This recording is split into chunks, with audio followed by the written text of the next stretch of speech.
আজকের এই ভিডিওতে আমি আপনাকে বলবো এন্টারপ্রেনিয়ার কীভাবে হবেন, how to become N entrepreneur. Entrepreneur মানে নিউ এজ সিইও।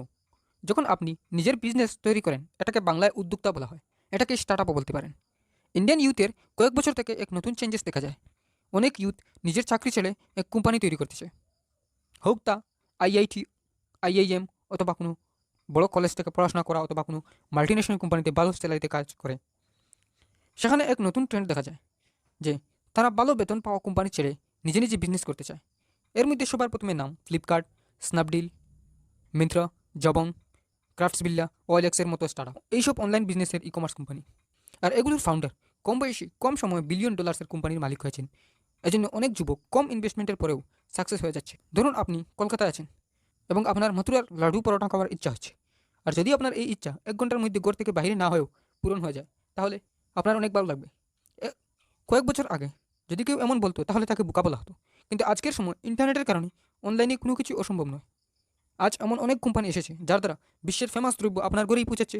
তা ফেমাস হোটেলসের ফুড অথবা সিনেমার টিকিট অথবা আপনার পছন্দের বই হোক, আপনার একটি ক্লিকে তা আপনার কাছে এসে যাচ্ছে।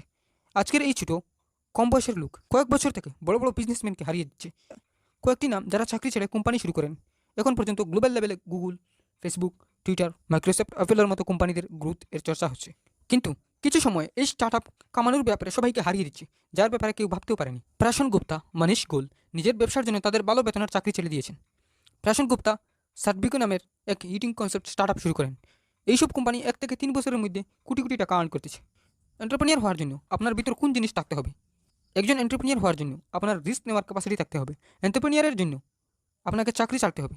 এটা এজন্য যেন আপনি আপনার মাইন্ডকে পুরো কনসেন্ট্রেট করতে হবে। এটা চিন্তা করুন যে যদি তারা ছোটো আইডিয়া দিয়ে কোম্পানি বানাতে পারে, তাহলে আপনি কেন পারবেন না? যদি আপনি পরিশ্রম করতে চান না, তাহলে তা আপনার জন্য নয়।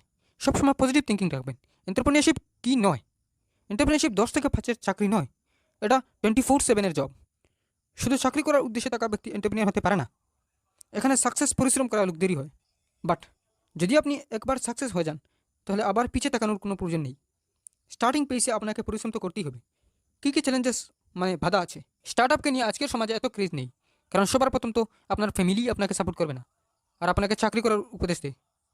অনেক লোক তাদের বাচ্চাদের ডক্টর, ইঞ্জিনিয়ার বানানোর জন্য সবসময় বলে থাকেন, কিন্তু এন্টারপ্রেনিয়ার নয়, যেখানে এটা জব থেকে অনেক সম্মানীয় ও রেসপেক্টেবল। বড় শহরে কিছু চেঞ্জ হচ্ছে, বাট ছোটো শহরে এখনও মানুষ চাকরির পেছনে দৌড়াচ্ছে। যখনই আপনি কোনো নতুন কিছু আইডিয়া নেন, তখন লোক আপনাকে বলবে যে এই কাজ সাকসেস হবে না, আর আমি অনেকের ফেল হতে দেখেছি। যদি ভিডিওটি ভালো লাগে তাহলে লাইক করতে ভুলবেন না, আর এরকম ভিডিও পেতে চ্যানেলটি সাবস্ক্রাইব করে রাখবেন।